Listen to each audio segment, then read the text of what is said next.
Thank you for this day, Spirit, thank you for this day. Thank you for this day, Spirit, thank you for this day. This healing, this healing, this healing day. This healing, this healing, this healing day. Oh.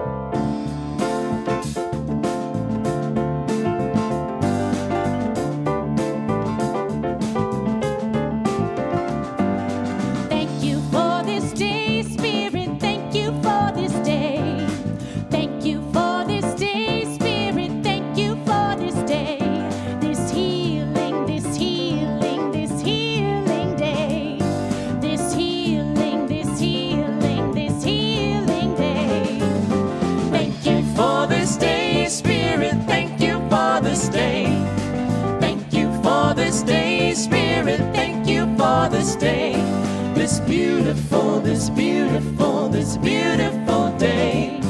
This beautiful, this beautiful, this beautiful day. Healing day. Thank you for this day, Spirit, thank you for this day. Thank you for this day, Spirit, thank you for this day. This healing, this healing, this healing day. This healing, this healing, this healing day.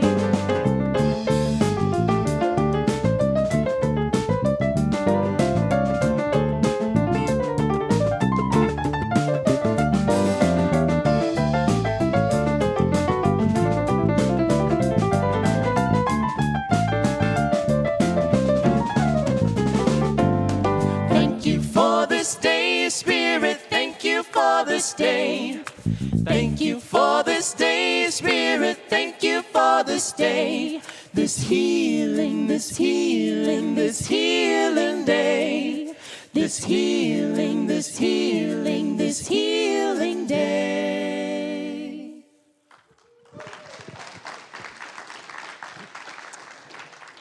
Yes, well, it certainly is beautiful in here. Thank you to our musicians. Wow.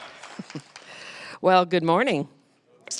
Welcome to the Center for Spiritual Living, Santa Rosa. I'm so glad to be here. My name is Jennifer Mann, and I'm a prayer practitioner emeritus and a former trustee here. And I'm really glad to be here this morning, and I'm glad to see all of you who swam here. Thank you for coming. And, oh, live stream viewers, you're at home in your living rooms and you're nice and warm, but we just have to tell you how grateful we are for you. All over the world, you watch us. So thanks for being here to you, too. Now, if you have questions about what's happening at the center, our website, which is www.cslsr.org, is filled with useful information. And so you'll see a monthly bulletin there that tells all the activities coming up for the month. If you look, click on the photo of the typewriter on the website. Everything you need to know will be there, and there's a lot going on. You know, our youth and family program is thriving. We have gatherings for infants, toddlers, elementary school, middle school, and teens going on at the center. And our program helps your children, your grandchildren, your nieces, your nephews, your neighbors get plugged into our community and grow on their spiritual journey. There are a number of ways you can be part of our youth program. There she is. Hi, Jen. You can send that wonderful lady an email at youth@cslsr.org, or you can say hello to her out in the social hall. That's Jennifer Caldwell, and she's our youth director, and she will help you get plugged in whatever way you need. Something else that we're very passionate about here at the center is education. It's what kept me here so long. This is a teaching ministry, and we have an education guide that will tell you all the classes and workshops that are coming up through the month of June. This is located out in the social hall, and you can also see it online. There's classes, there's workshops, and then you can enter in and navigate your own spiritual journey through these offerings. Also, Reverend Russ is here today, and he'll be out in the social hall in case you have any questions about our education program. Now, let's come together and speak aloud our vision and mission as a community. The Center for Spiritual Living is a spiritual community that promotes global transformation through personal transformation. Our purpose is to awaken humanity to its spiritual magnificence. We are motivated by a compelling vision of a healthy, loving world, which we call the global vision. This vision inspires us to bring the gifts of compassion, integrity, and loving kindness to the world through our programs and teaching. Together, we are helping create a world that works for everyone. Now, we follow this vision through our 5 core spiritual practices of our teaching. Would you please read them with me? Spiritual study, affirmative prayer, meditation, selfless service, and spiritual connection. Okay, very good. Now, we would like to extend a warm welcome to our first-time visitors. First-time visitors, would you please stand or raise your hand and wave, and we will bring you a flower and a welcome packet as a token of our welcome. Please remain until our person can find you.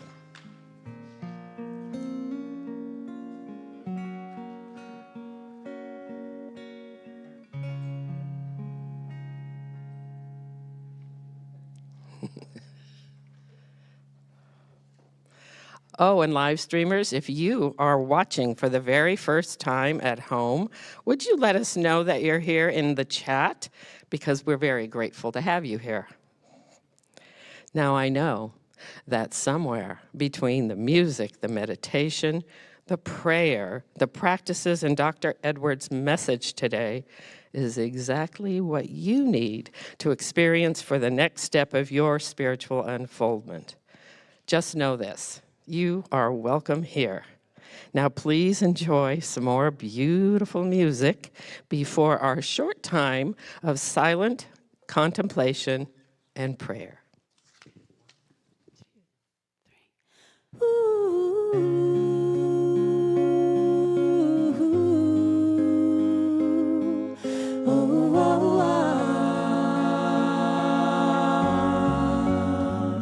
You are a part of it. I am a part of it.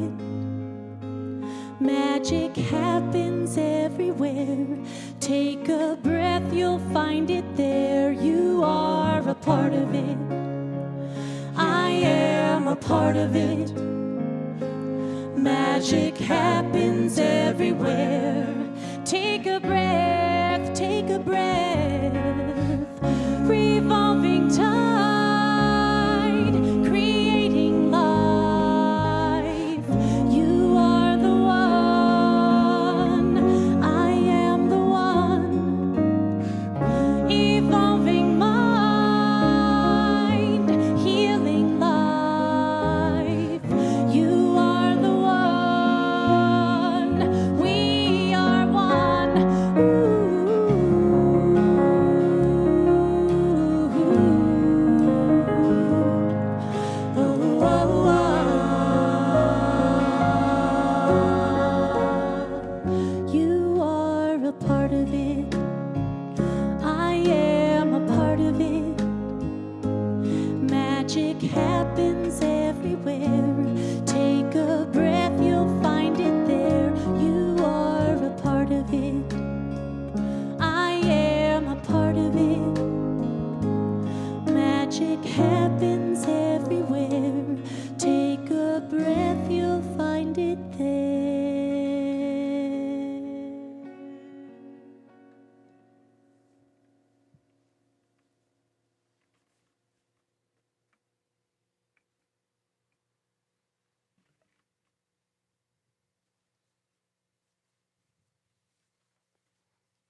We take this time to simply enter into conscious awareness of that one presence, that one source of life, that infills and unfolds in and through and as everything, everyone. It is fully present here. Nothing, no one ever left out of this oneness. This one source called by many names, beyond all human understanding, beyond all human perception. It simply is abiding presence, life, love. And so I recognize it as the very source, the very life of all that I am, the breath of my breath. And I know it as the very presence abiding within and around each and every one hearing this word. We are surrounded, we are supported, sustained by this one always. And so I know this morning that we are held by this one that is expressing through in each and every part of this service, in those that are receiving. It is in every embrace. It is in every moment. And so I simply recognize this. I open to this. I accept this as a greater, deeper experience. Abiding. Peace beyond human understanding. And in this knowing, I simply let go. In sweet gratitude for this call home, I let go into this one. I let this be. And so it is. Amen.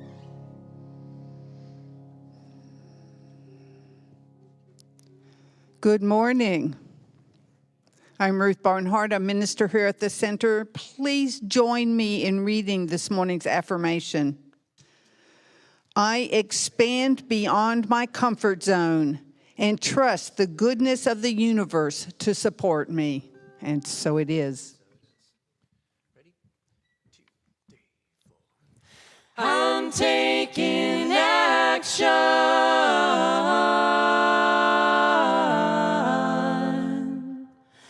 I'm taking action.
seasons that were the hardest to survive. And I survived, transforming myself from the ashes of phoenix healed. Spiral upward, watch me grow. If I don't try, then I'll never know.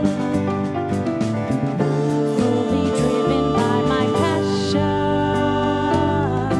I'm taking action.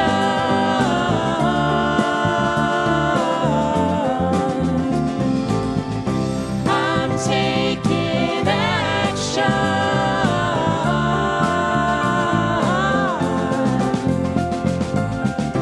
I'm taking action.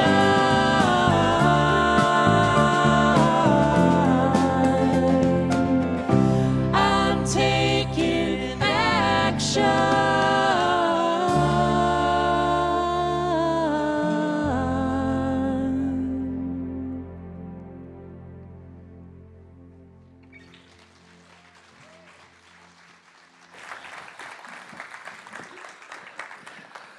Thank you very much. How beautiful is that? And good morning to you. Thank you for being here in this beautiful weather. I know that the musicians had to face the weather to get here this morning. It was touch and go. Thank you for being here this morning.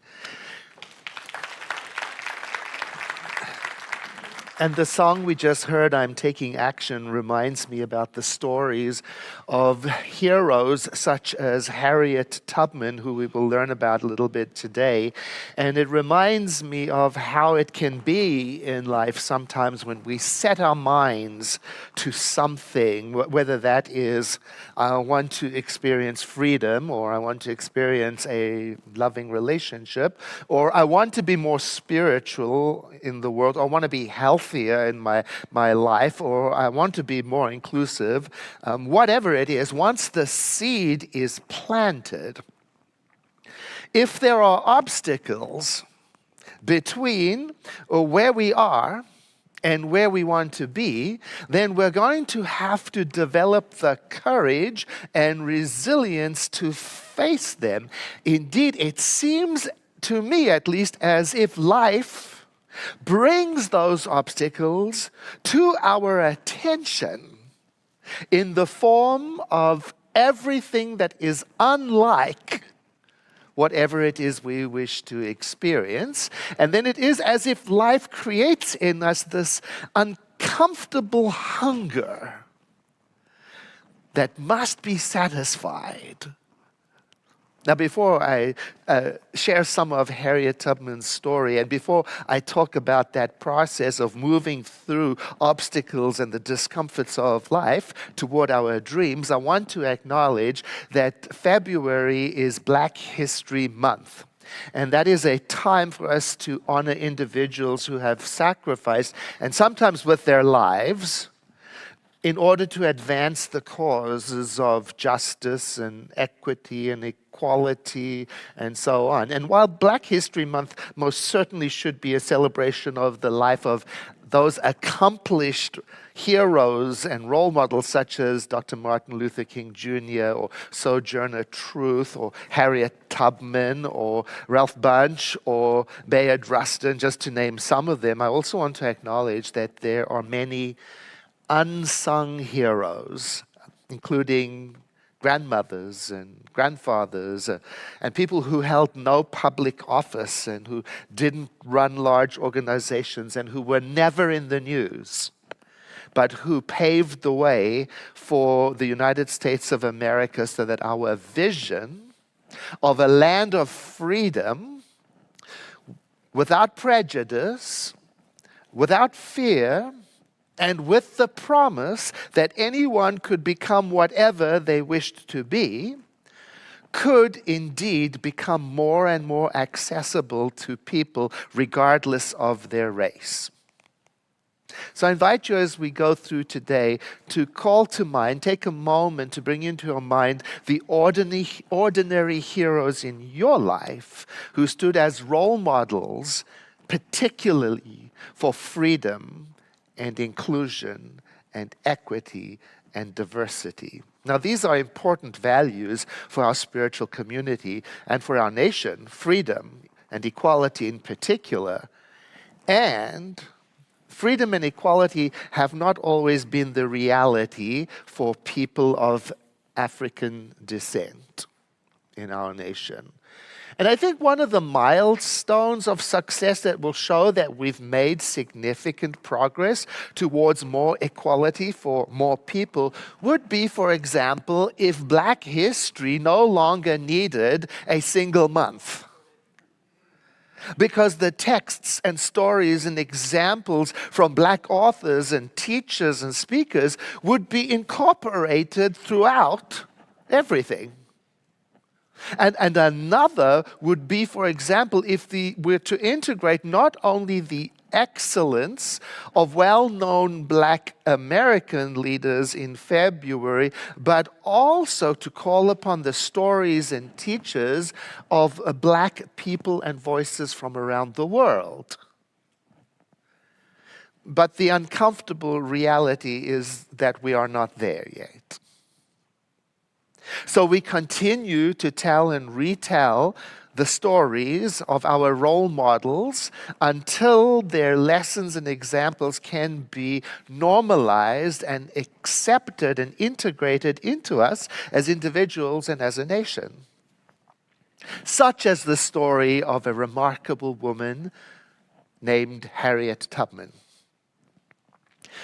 Harriet was born into slavery in the 1800s in a plantation in Maryland. And there she lived the harsh reality and the dehumanizing condition that enslaved individuals faced all the time. She saw families being torn apart, and she herself suffered a blow to her head as a slave, which caused lifelong complications for her health. And she felt the heavy weight of oppression every second of her life. Now, these painful experiences awoke in her a fierce determination to seek freedom, and it pushed her into taking action despite the dangers and despite the high likelihood of failure. And that needed courage and resilience. And one night, Harriet made a daring escape, and she left everything behind, everything she had ever known, to embark on what would turn out to be a treacherous journey, guided only by the North Star at night, and guided also by her unwavering North Star inside, her intention to be free. And she faced obstacles and dangers along the way that made it necessary for her to hide during the daytime. And by night, when she traveled, she had to rely upon the kindness of strangers in the form of the Underground Railroad that would provide for her some guidance and some nourishment on the way. And after months and months and months of dangerous travel and close encounters with slave hunters, she finally reached the free state of Pennsylvania. And you would think that would be the end of the story, right? And so instead of it being the end of the story, instead of settling into a new life of freedom and comfort, really, she chose to dedicate herself to helping others escape slavery too.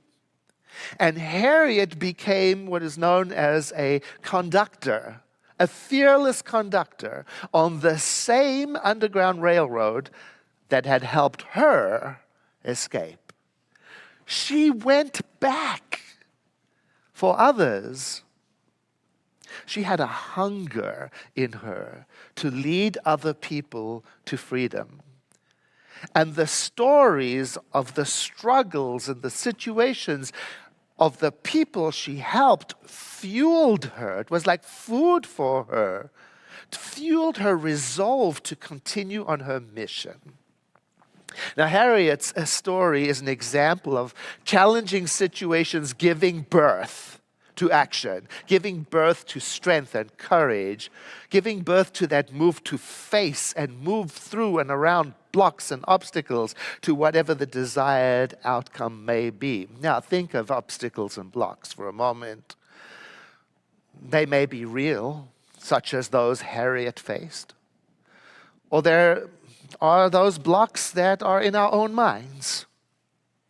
And then there are those blocks that, well, we might have inherited them, or they may be cultural. And whatever the nature of those blocks, we as a spiritual community tend to be interested in dissolving them so that they cannot continue to stop us from moving forward and growing in life.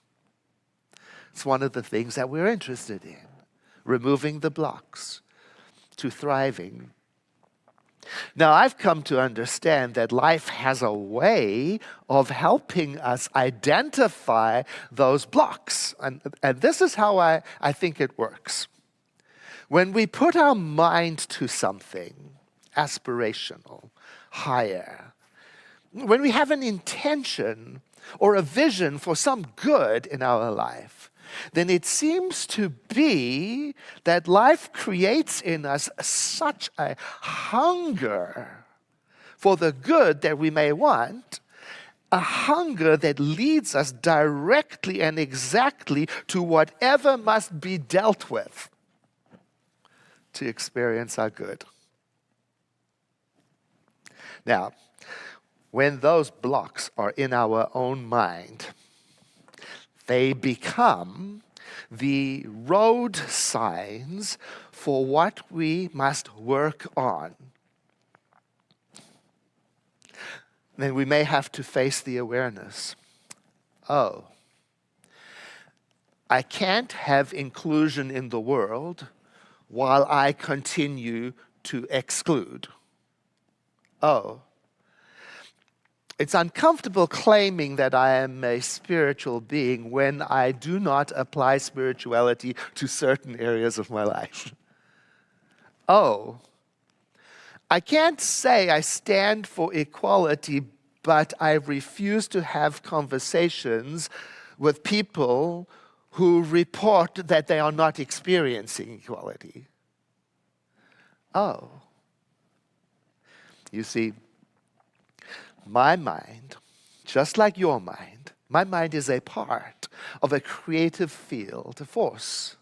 And here is how I think it works.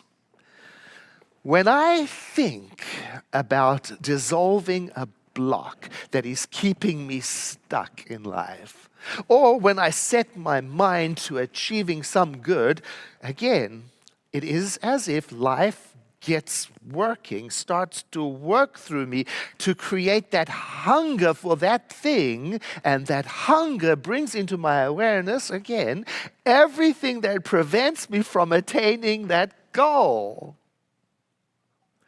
So I have learned to have great respect, even appreciation for those times when I encounter agitation, irritation, frustration.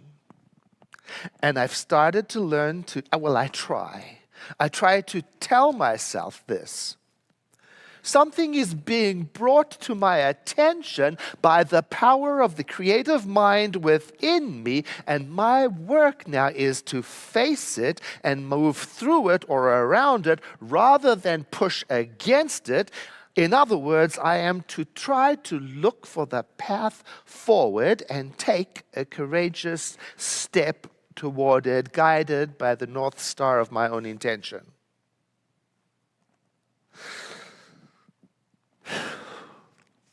Our movement, Centers for Spiritual Living, has a vision. We call it the global vision. We read a little bit about it earlier on. It is a vision, we say, of a world that works for everyone. And this vision has certain values in it that we follow.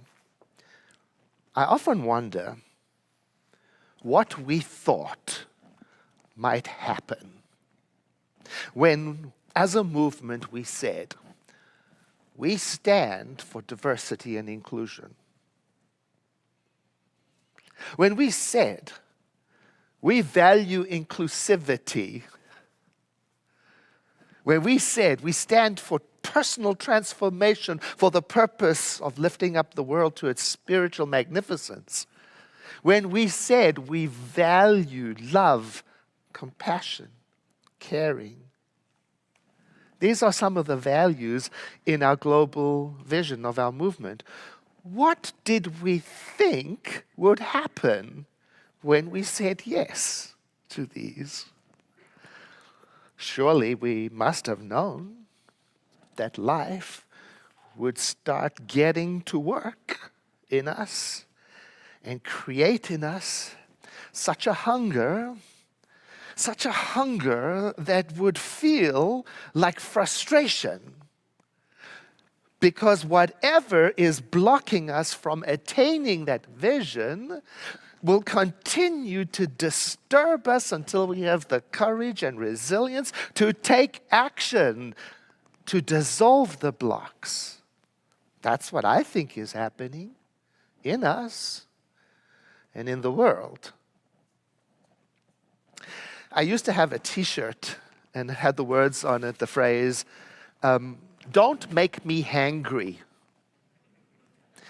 And every now and then people would stop me and say, "Oh, I know exactly." They would chuckle with me. Because I get that, I understand that. They say, because if I don't eat, I can get really irritable. And then when I'm hangry, it's all I can think about, food. I think that's what creative mind is doing in us. Especially when we have a higher intention for our lives. It makes us hungry for that which is good and nourishing to us. And then when we don't get that, we get irritated. And again, I'm learning to say to those moments of discomfort and frustration and irritation, I must be hungry for some good in my world. I must be so hungry for some good in my life, and I'm not going to be okay until I have the courage to face whatever is blocking me from embracing it. So here we are at the beginning of Black History Month, some 90 years after it first started being celebrated. And still we are hungry for equality and for inclusion and equity and oneness still. So a worthy question, especially for those of us of this persuasion, might be to ask, I wonder, could we at least explore? I wonder if there is anything that remains to be healed in me when it comes to this. I wonder if there's something in me that prevents me from stepping into the vision and the reality of inclusion and welcoming and all of those beautiful things. I wonder, is it possible that there is still something that may be getting in the way of this demonstration of oneness for me? And our teaching, the science of mind, suggests that as long as there is discomfort and disturbance, as long as that persists, there is likely inner work to be done.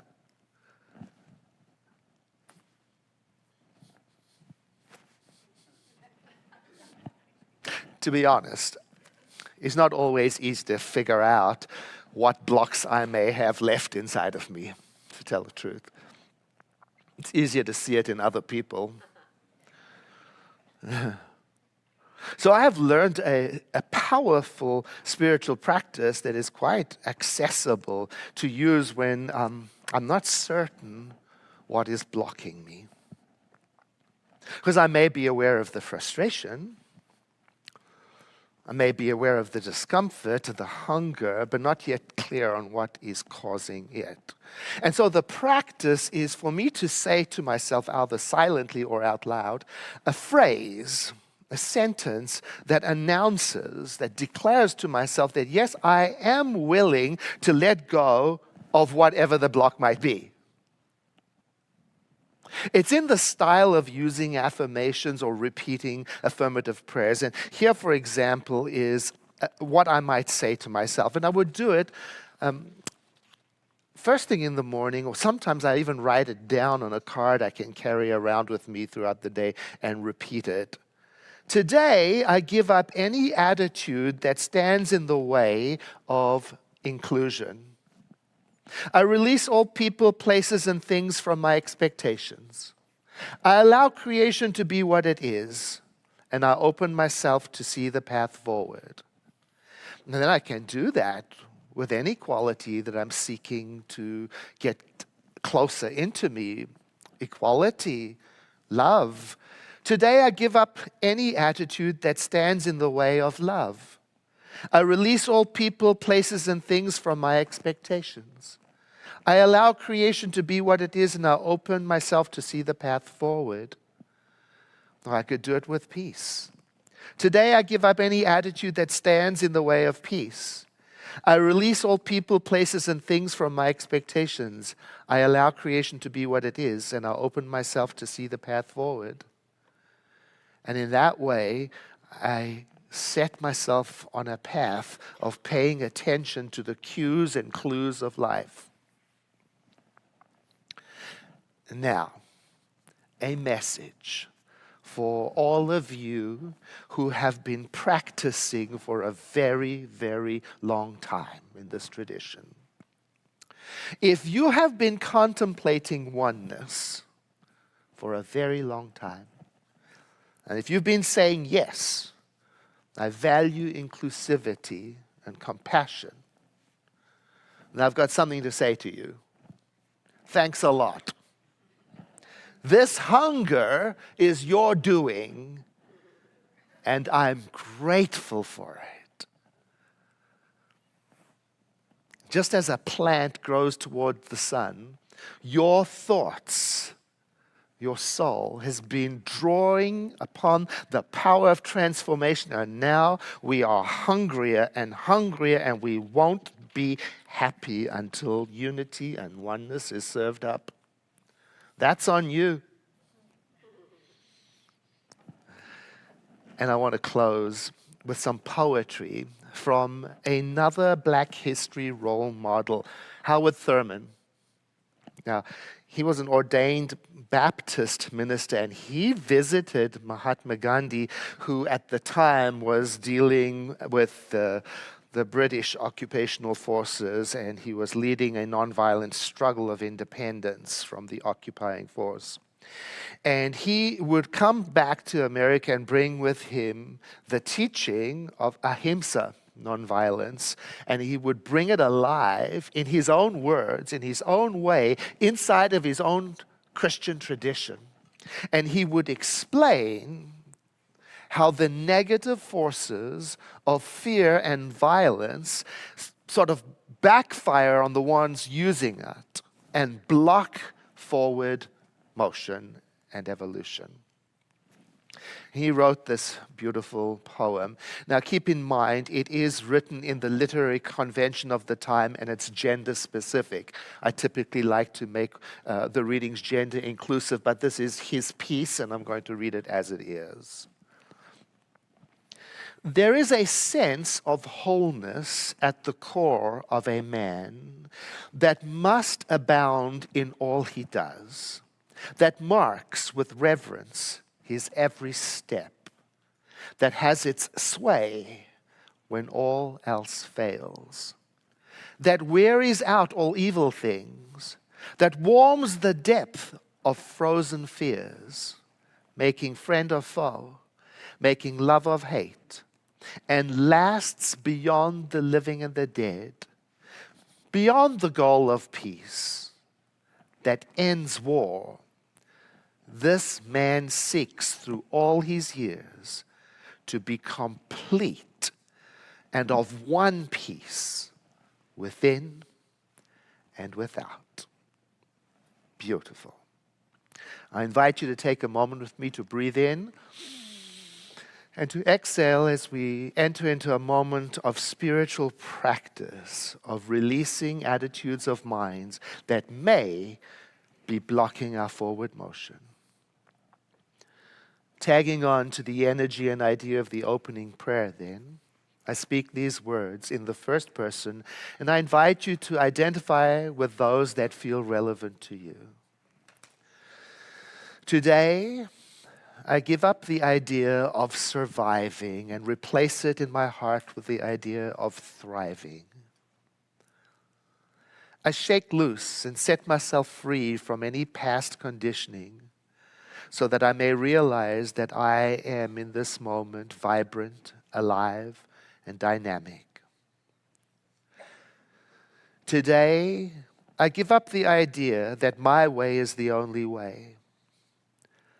I give thanks for my increased awareness of all the possible ways of seeing, understanding, and being in the world. Today, I give up the idea that I do not know how to express myself. I realize that there is that within me that loves being an expression of life. And I honor my unique contribution. I am awake to my feelings and my emotions and ideas. And today, I give up any resistance I might have to change. And in so doing, I immediately feel the fresh breath of ease and flow, a sense of being at home in a sea of change, change that feels natural and right. Today, I give up the idea that beauty is restricted to my preferences. I open my mind to appreciate what is beautiful in ways I have not yet seen. I practice seeing beauty everywhere and in everything. And in this way, I notice I am more fully conscious of my spiritual nature. Today, I give up the idea that there is a way to live in this world other than spiritually. I notice I am willing to look into my thoughts, investigate my actions, consider my words, all of it as my personal use of my spiritual power. Today, I give up the idea of separation by gently looking at everything and everyone as an extension of my own life, of my own being. And I wordlessly acknowledge everything and everyone as an expression of spirit.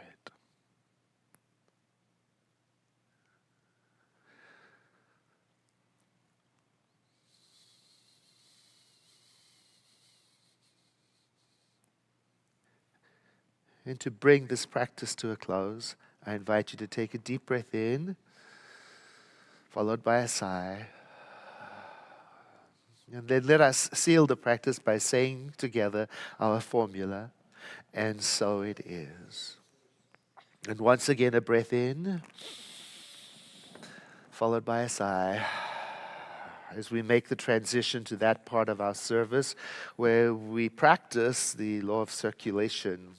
The law of circulation is one of the jargon phrases we use in our center to describe those practices that keep us in the flow of life circulation, like receiving and giving and forgiving and asking and appreciating, all of those things that keep us connected to the flow of life.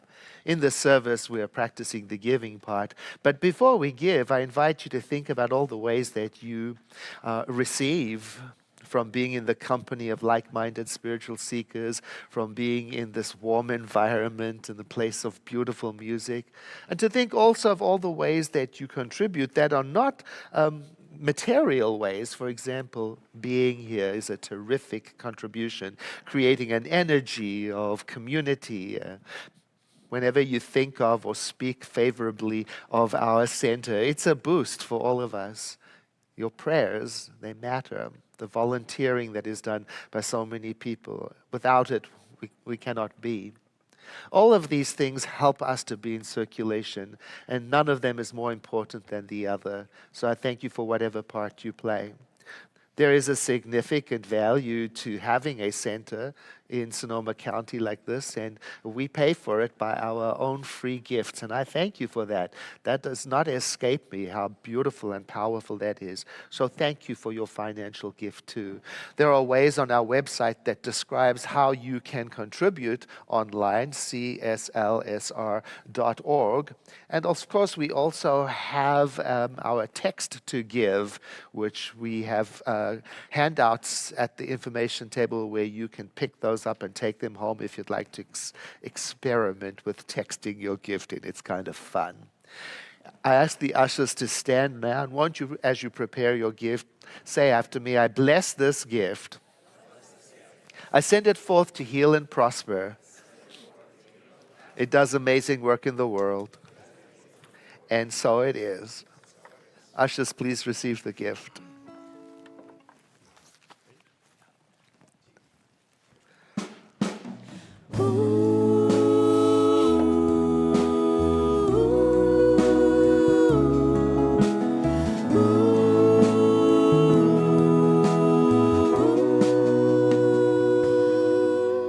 Star seeds rise, your heart drum is calling you home to stand and be the light shining through the shadows of darkness to heal the wounds of life. We shine, we are one truth, love divine. We are wisdom realized. Star seeds rise, we stand as one.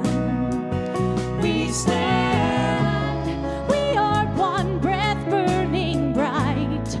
We are sacred soul inside. Star seeds rise, we stand as one. As one.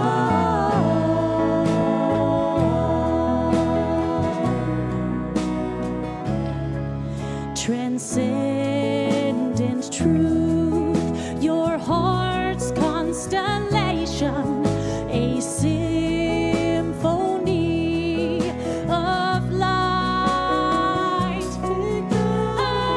ascending through the veils of illusion. Behold these wings and fly on high.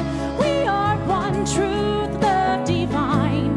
We are wisdom realized. Star seeds rise, we stand as one.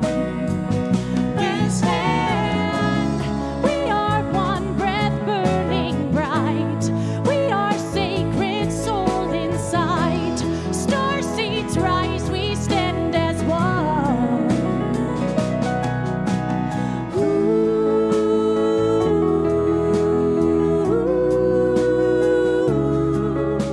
Star seeds rise, your heart's drum is calling.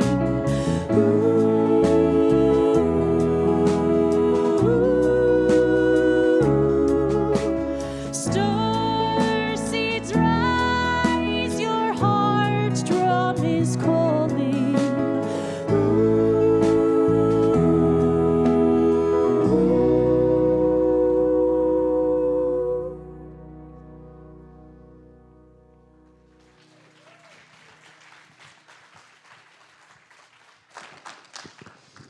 Astra Fox and the gentlemen of the band. Aren't we lucky? Hi, I'm back. I want to share some pearls with you from that the program I told you about that you can read, the bulletin. First of all, February 18th, save the date, is sharing our books. It's going to be so much fun. It's going to be in the social hall between services. You can bring your already read books and take home any books that speak to you, and it's free. We're just going to do that. So you can drop off books now on Sundays at the info desk or Mondays or Tuesdays at the office entrance. All the books are free. Whether you bring books or not, you can take one home, or two, or three. And by the way, it's not just for spiritual books, it's for all literature is welcome. So that is one fun thing. The next, well, you know, it's Valentine's month. Valentine's Day is just around the corner, and we have a few ways you can jump into the atmosphere of love. This coming Sunday, February 11th, between our 9 and 11 a.m. services, we'll be making sweet little Valentines for our youth. And we're going to let them know how much we love them. So be sure to stick around and do that. And, you know, if you feel like bringing those cute little candies or some Valentine cookies that you make, that would be welcome too. It's a little party. So you could come hang around after the 9 or come early for the 11 and enjoy that. And then the following Wednesday, I'm so excited I just can't hide it. Karen Drucker's coming on Wednesday evening for Valentine's Day music and spoken word experience. So that's February 14th. It'll be at 7 p.m. And you know, she fills the room with that love every time she comes, and she's focusing on all manner, different kinds of love this time. So there'll be love, music, poetry, and community. That's the best part. Now, did you know that community is a spiritual practice? Would you like to learn how you can take your experience of spiritual community a little deeper? Well, come join Reverend Joyce Dufala on Saturday, February 24th at the center for her class entitled Lifting Each Other Up, Spiritual Community as Spiritual Practice. Doesn't that sound cool? I love that. All right, you will learn how the Buddhist concept of spiritual community is synonymous with the enlightened, awakened mind and is itself a deep spiritual practice. So you can sign up on the website by clicking the photo of the people helping each other climb a mountain. I love that. Now, have you ever taken a good look inside your own mind and wondered what in the heck is going on in there? Have you ever wished that your mind had a map you could follow? Oh, yes. Do you want more ease and flow in your life? If so, you can join Reverend Russ starting on Monday, February 26th at 6 p.m., where he will guide us in creating a map of all the various parts of our mind and share guidance on how we can use that map to better know ourselves while freeing our compassionate, courageous inner self. This class will be transformative, and you can sign up on our website by checking the photo of the Lego man holding a map. Now, we have these wonderful things. They're small groups. They're known as Circles for Spiritual Connection, and they're forming soon. You are invited to join either in a private home or virtually on Zoom, whichever you prefer. These groups will meet regularly for 8 weeks. Each session is led by a facilitator who will steer the discussion based on themes from the Sunday message. It's very cool. Now, before we launch the groups, we seek enthusiastic individuals to serve as facilitators and hosts, either one. If you feel called to guide a small group and can commit to an 8-week period, we encourage you to sign up as facilitator. On the other hand, if you have a suitable space in your home to host about 8 people, but prefer not to lead, your contribution as host is equally valuable. Additionally, if you're keen on facilitating but lack space, we're here to assist you in pairing you with a suitable host. So we're committed to supporting our facilitators. We provide training to equip you with the necessary skills and confidence to lead these enriching spiritual conversations. The training session is scheduled for Sunday, February 18th at 12:30 p.m.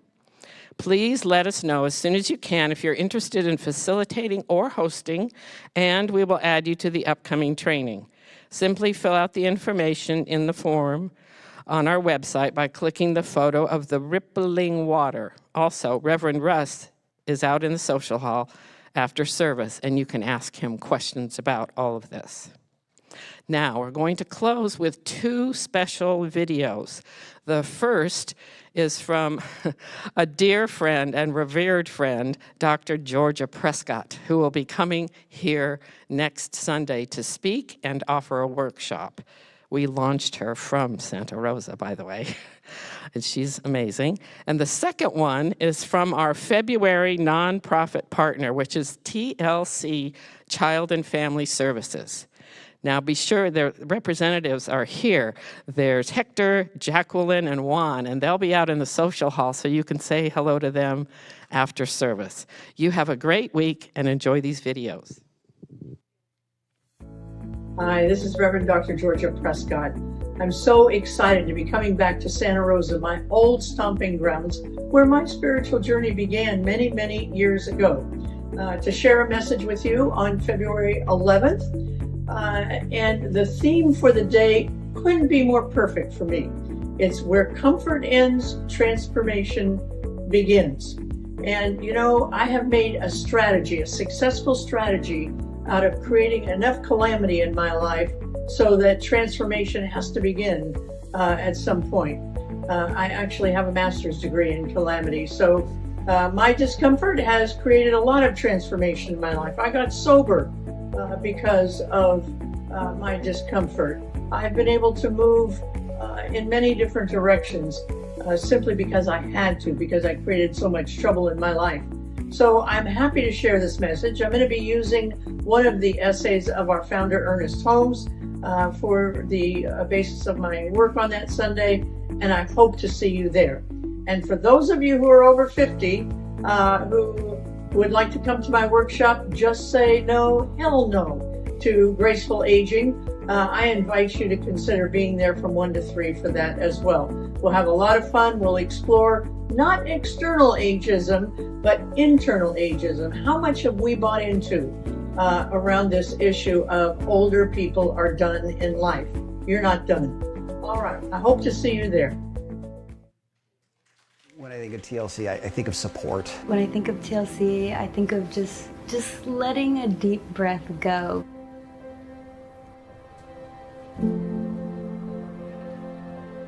Often we get asked the question, who does TLC serve?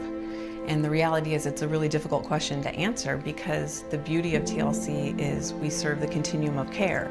We could have a brand new infant right from the hospital who's going into one of our foster family homes. And we also at the same time could be serving a 26-year-old who's just launching out into independence.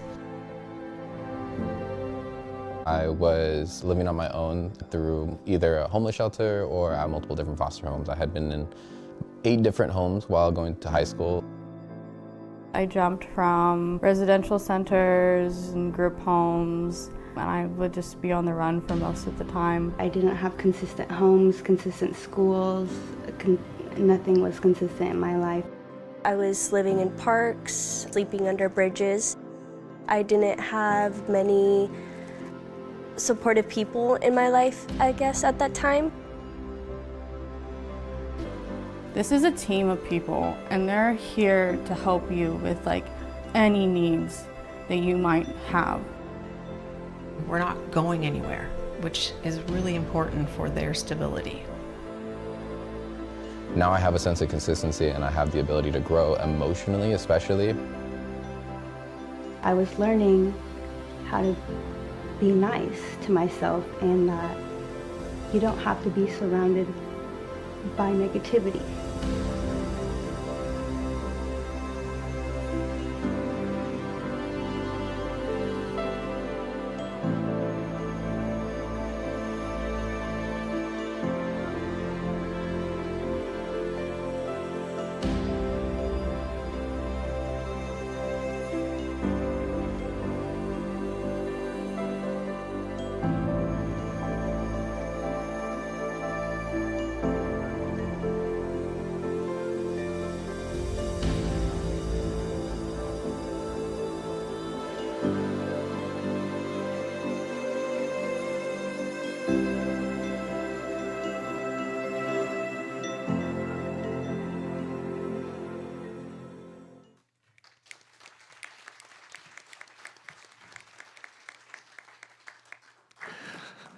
Thank you very much, Jennifer, and thank you for being here. Please do visit our nonprofit partner outside. And if there is something that is incomplete in you, or if you cried yourself to sleep last night, or there's just something in your heart you wish to amplify and celebrate, please don't go home without taking advantage of our prayer services online on Zoom.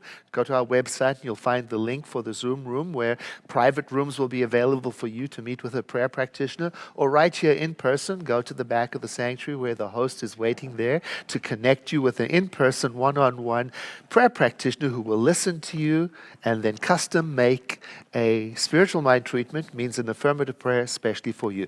Now, if you've never done that before,